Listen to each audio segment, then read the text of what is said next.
everyone, and welcome to another high-low game of Age of Empires. Today, two of the game's sexiest unique units hopefully meet for a Zoolander Hansel-style face-off, as MbL, playing as the Saracens in gray, prepares to take on Vinchester, playing as the Georgians in purple. Now, while the players herd their herdables, explore their immediate surroundings, and try to get their butts up to Castle Age ASAP, not a bad time for us to take a look at the Civ matchup that we are going to be watching today. Now, the Saracens, we saw them very recently, a civilization whose cheaper markets and lowest commodity trading fee in the game means that they can potentially afford lots and lots of their powerful units. Their foot archers come with an attack bonus against buildings, their camels come with more HP, their Trebs and Mangonel line units can be upgraded to get a 15% attack boost, and their unique unit is the scimitar throwing cavalry killing machine that we like to call the Mameluke, which may prove a little problematic for our Georgians, very much a cavalry civilization. Now, to keep their armies alive as long as possible on the field of battle, the Saracens can upgrade their monks to automatically and passively heal all friendly units within a 5-tile radius, which may come in useful very soon as the battle is joined. And finally, a little bit of action here at the 2-minute mark. Usually in Empire Wars by now we've got 35 kills. I'm, of course, just exaggerating, but action generally on this map starts a lot earlier than normal. And speaking of action, let's take a look at the player who is aggressing. Ooh, how long will this scout survive is the real question. Let's take a look at the player who is aggressing against the Saracens, our Georgian in purple, as MbL draws first blood. Deer scatter like deer in the headlights. No, that's freezing. My apologies. They scatter like flies, I guess. Like deer when they get scared. In any event, let me get back on track with my animal metaphors. The Georgians, a powerful cavalry civilization with a few pretty cool economic features. To start with, all of their mounted units automatically regenerate HP and can be upgraded to take less population space, both of which help them master their unique unit, the Manaspa. This is a heavily armored cavalry unit that actually, whose attack actually increases when there are other Manaspas or Nightline units in the vicinity. Now, once the fighting starts, very important for the Georgians to take and not relinquish control of this high ground, since all of their units and buildings take 40% less damage when fighting downhill compared to the usual 25%. By the way, Saracen archer dying behind the Karsts here as our Georgian continues to put on pressure. Now, economically, the Georgians do start the game with a free donkey cart. Their fortified churches increase the productivity of nearby villagers by 10%, and they can be very hard to raid since they pay 25% fewer resources to repair their buildings. Their defensive structures, which by the way includes their town centers, can be upgraded to get a +2 attack, and they can upgrade their towers to deal pass-through damage. By the way, let's take a look at the settlements, the map. We are on a map that makes my Canadian accent really bounce. Karsts. A map that is very rich in 2 resources, so rich in one, and absolute destitute in the other. The rich resources are the stone and the gold. If you look at that, basically 2.5 times more stone and gold than your average Arabia map. Food, lots and lots of sources of food. Deer, for example, around these rock formations that are called karsts, which is, I guess, where the name of the map derives. And last but not least, look at the wood count, not that high. Everyone starts with 4 forests, usually in a never eat shredded wheats position for both players. Sometimes the forests fuse into a bit of a unibrow, but aside from that, not a lot of wood out on the map, although these are not exactly 2 civilizations that need a lot of wood unless we see siege, in which case these are 2 very fun civilizations. The Georgians are not just a one-trick pony, to be fair. They do have a pretty decent siege line. I think they're only missing bombard cannons. Their infantry line is pristine, and so they can support their Manaspas, which I like what one commenter wrote, I would say about a month ago, about the Manaspa. It is very hard to resist the lure, the actual lure of the Manaspa. It is such a powerful unit when you can get 29 of them together. Remember, you do actually need 29 now, because it's 7 in addition to your 1. And so it becomes 8, 15, 22, and 29 to get that +4 attack boost capped out. And then, of course, if you don't want that +4 to immediately become +3, if 1 or 2 of those Manaspas die, You need a lot more than 21 if you want to keep that battle going at maximum capacity.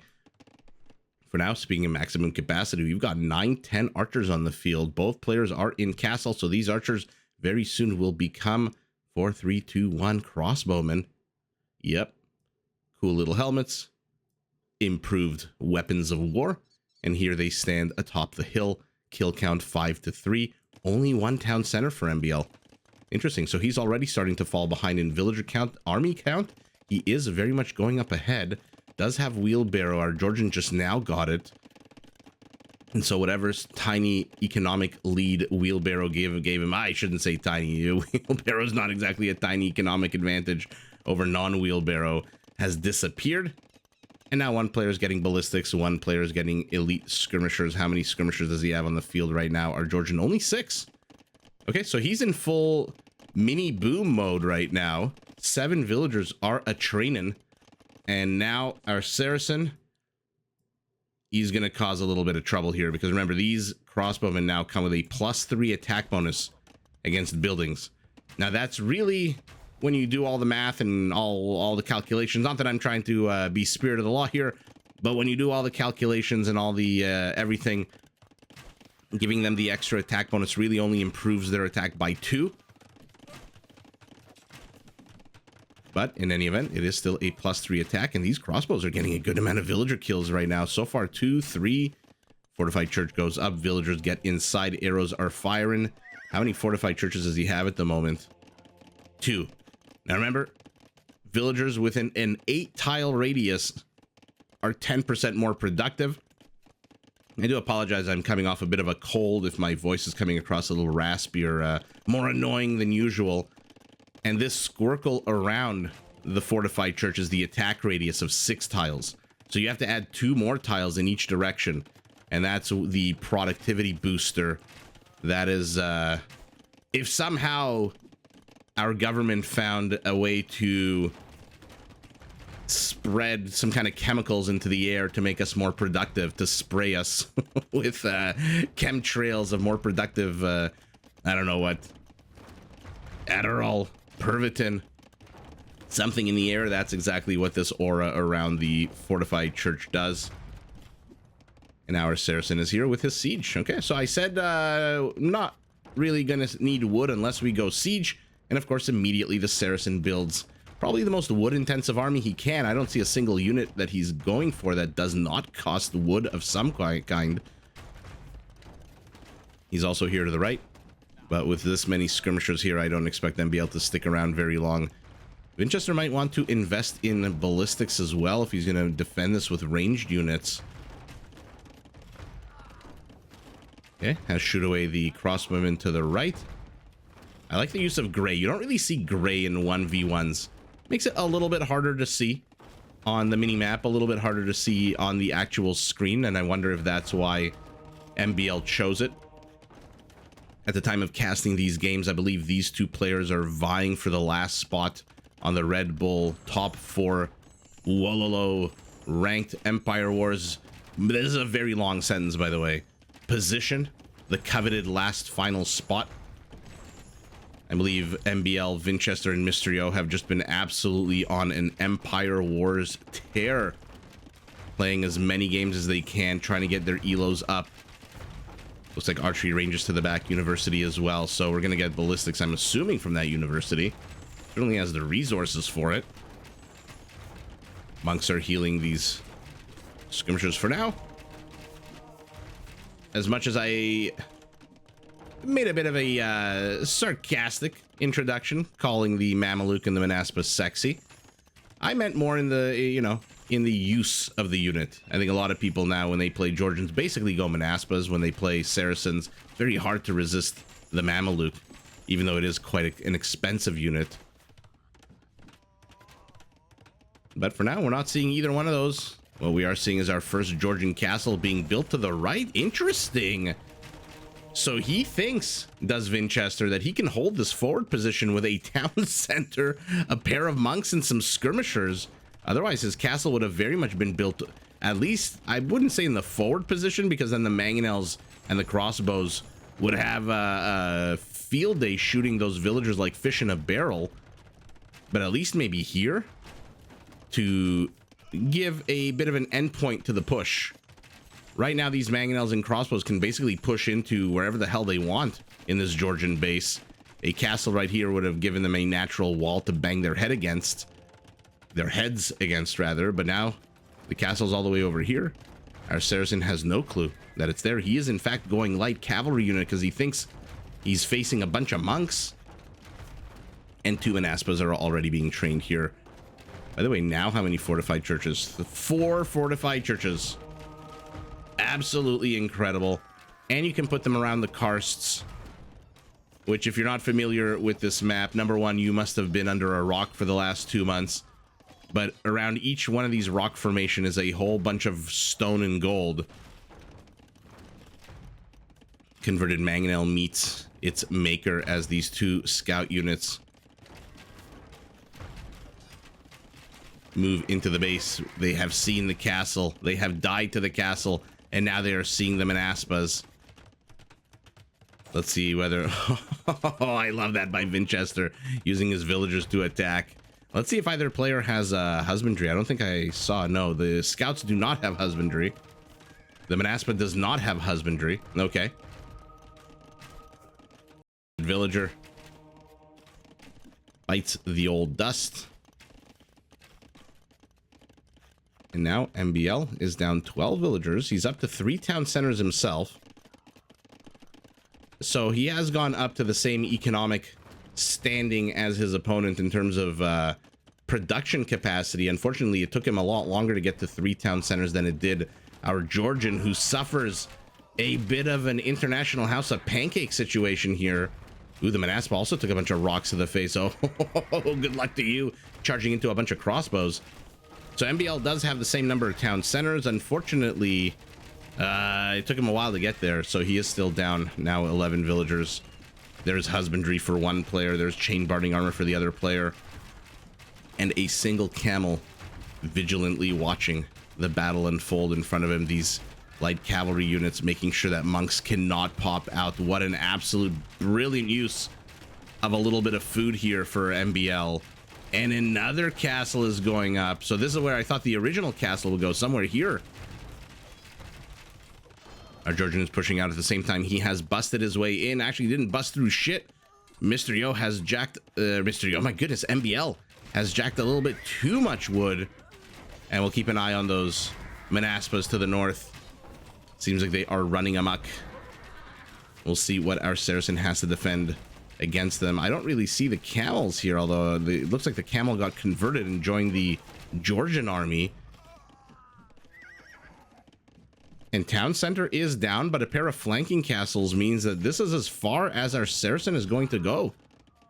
I don't see him being able to push anywhere else unless he decides to go and pivot his army here to the left. What's firing on what here? Okay, the crossbows are firing on an archery range. Good luck with that. Even with your attack bonus against buildings, still will take a while. Looks like the Manaspas want to get the hell out of here.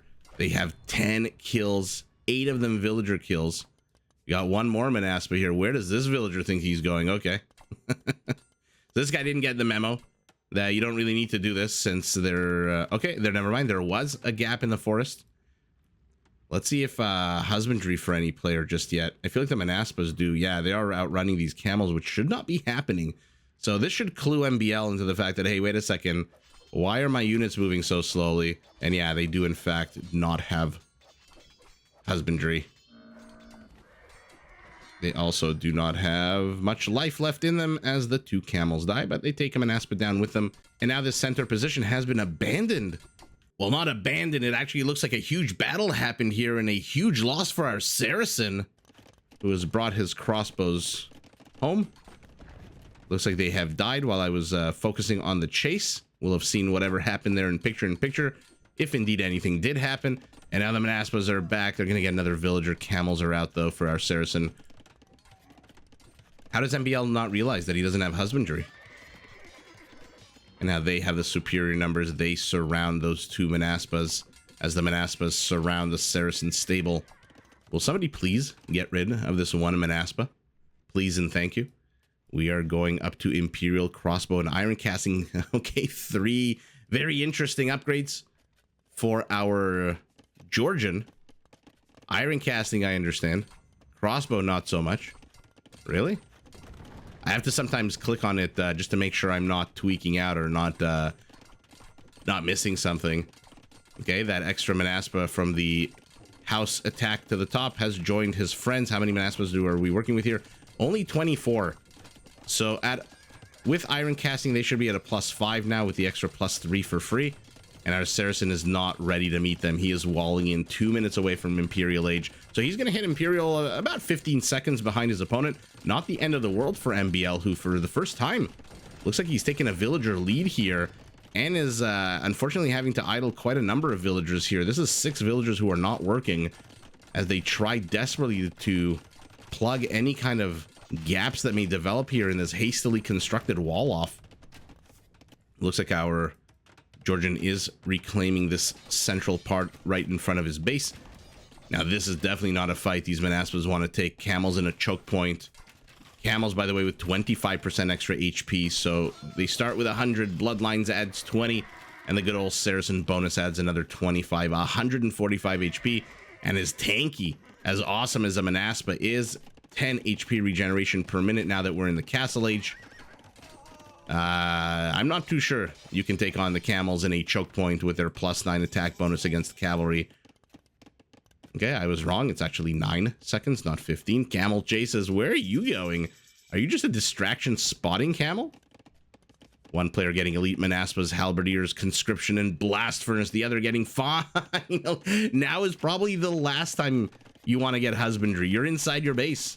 You're on the back foot. You're on the defensive as even more Manaspas come forward. I'm not too sure that husbandry is really a priority right now when at most you have to move like 15 tiles from one location to another. You probably needed that a lot earlier. Heavy camel, though, is definitely an upgrade you want, and I don't know why MbL is engaging here. Does he have a choice? Probably not. Vinchester selling all of his food. He's continuing to train Manaspas. He's got halberdiers. I'm assuming they are the slow purple dots moving across the center of the map. Yes, they are. And like I mentioned, the Georgians, pristine infantry line. Oh no, oh no, oh no, it's about to be a massacre. But with their last dying breaths, these villagers trap the Manaspas in here. And now the camels, if they can catch up, are going to make quick work of these purple units whose HP should be finally in the triple digits now that they're elite. And our Georgian is getting armor upgrades for his halberdiers as well. Not too sure you really need armor upgrades against camels. They attack on a base of a 7. Probably attack upgrades is really what you want, even though they do deal a good amount of bonus damage against camel units, +26.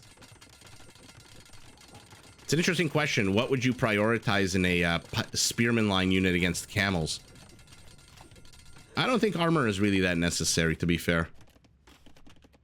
You want to pack as much of a punch. Although I guess it depends on your playstyle. I can see some people saying, you know, you want your halberdier to last as long as possible on the field of battle. That being said, we're up to 41, about to hit 42 camels. So MbL has discovered the meaning of life in his camel count. Of course, right as I say that, 2 camels bite the dust and a very defensive castle. But finally, let's see some Mamelukes. Mamelukes will come also with a decent attack bonus against cavalry, but unlike the camel that attacks, I believe, on a... oh, no, never mind. I believe it's the exact same attack, actually. 2-second delay. Looks like our Georgian, by the way, is expanding out onto the map, going after Karsts, dealing with Mother Nature as he does so, whereas MbL, very much stuck inside his base. Here we go. The battle has begun. The castle is targeting down Manaspas. I'm not sure how many halberdiers are left here for purple, but what an absolute disastrous battle for Vinchester. Absolute disaster. 30 camels still left on the field. Castle attempted, castle abandoned. And now he's getting his army pushed back. These villagers are in very little to no jeopardy here. Who's kidding who? I don't think a single villager died here. Let's actually highlight the camels. Did they kill any villagers? Okay, sorry, they killed 1 villager.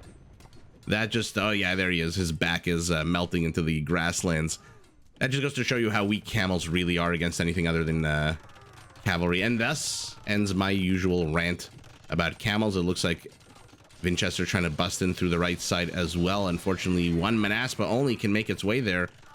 Castle has been deleted, rebuilt to the south, but now there's a second Saracen castle and no Mamelukes whatsoever. He's going hand cannoneer instead. On a map with so much gold, MbL has no gold. Ooh, and this fight's gonna go okay for him because Vinchester's fighting in between literally two castles. Not too sure what Vinchester is doing here. Why he's streaming units. Maybe it's all just a distraction so that this castle can go up. That's a very expensive distraction, but at the end of the day, I think he realizes he's got the advantage here. And he realizes that he's penned his opponent all the way into his base. It looks like one Manaspa keeping an eye on this side of the map. The Manaspa's keeping an eye on this side of the map have busted in as well. Now they're going to go after some villagers, and dare I say, I see a Mameluke. Oh, backs against the Karst. Will they get the final villager? They don't. Oh, well, they don't for now. And now he's dead. But now Mamelukes are going to change the dynamics a little bit. Unfortunately, MbL is broke. I think the Mameluke 85 gold makes it one of the most expensive unique units, which makes sense based on how badass it is. But all of a sudden, we've got battles erupting everywhere. Manaspas to the left, Manaspas to the bottom, Manaspas to the top. Let's take a look at this battle, see what MbL can do here. His camels are missing Blast Furnace, but with the attack bonus of plus 18 against cavalry, does he need it? He's feels confident he can take the battle, sends his villagers out to mine the gold and the stone. Treb wars have begun. 2 for our Georgian, 1 for our Saracen. Where is the second Treb? Okay, it's making its way north. And our Georgian isn't training anymore, Treb, so oh no, oh no, oh no, they move in. And yeah. Why did MbL not have any map presence? He controlled the game, the pace, the location of the battles for more than half the game, I think, pressing into here with his crossbow mangonel army. And then he just retreated home. Why did he, I mean, he could have used the opportunity to expand to the left. We could have seen an amazing Mameluke, Manaspa, Zoolander, Hansel face-off here. But look at the numbers, 88 villager kills to 14. So our camels killed a lot more army, as did our castles. Castles. 53 kills for these two castles who have been around for like 5 minutes. They already have 53 kills. Vinchester just sending units into the meat grinder. Doesn't really care. At the same time, he's raiding all over the place, and he himself is starting to gobble up resources, at least in the center. He also hasn't really expanded off to the side. We saw the... Actually, I don't think we saw this town center. This is the 4th town center that he built. But he at least has 1, 2 expansion locations where he can get his resources, MbL, which explains why Vinchester ends the game with 1,500 gold in his pocket. That would be a good amount of gold to have in anybody's pocket. And why MbL ends the game with 93 villagers. And unfortunately, even though he took, I think, militarily the better engagements, maybe the strategy here for Purple was let them have those engagements while I absolutely wreck his economy, because 88 villager kills to 14 is a pretty huge disparity, and 77 camels against 166 Manaspas are not going to survive very long, especially if the Manaspas can clump. Now, these ones have a +1 for their numerical, because they're way too spread out. This is way too far apart to be able to clump. Now, if he clumped all 31, oh man, would that attack jump up to a 22 from a 19?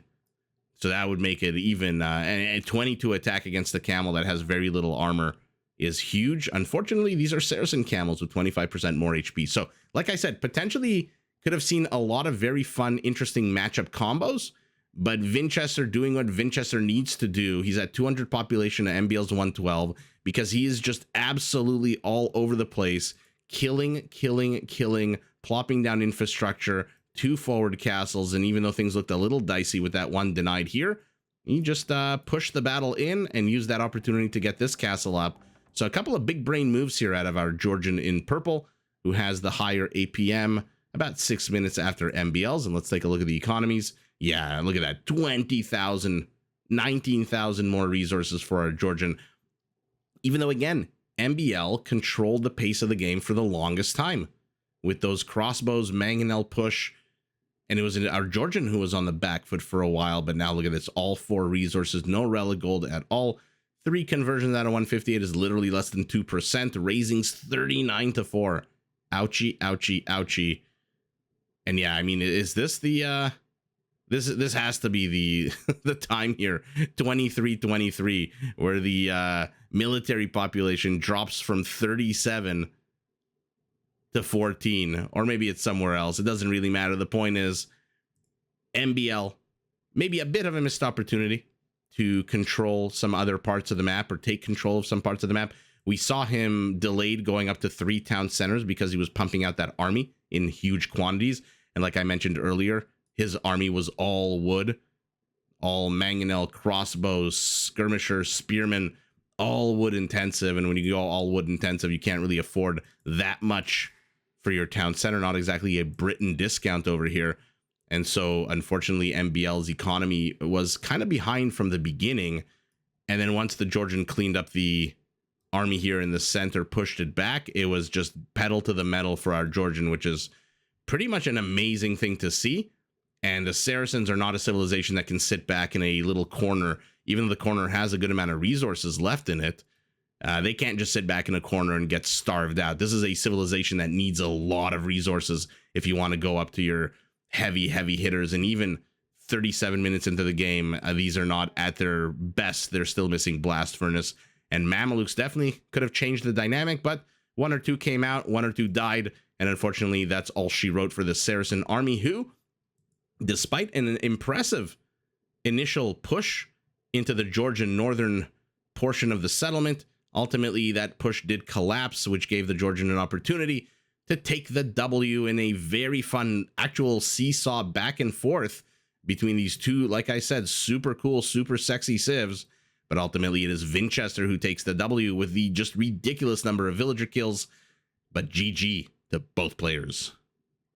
Did you enjoy this video? Check out these other clips and make sure to subscribe and enable notifications so that you're notified of my latest uploads.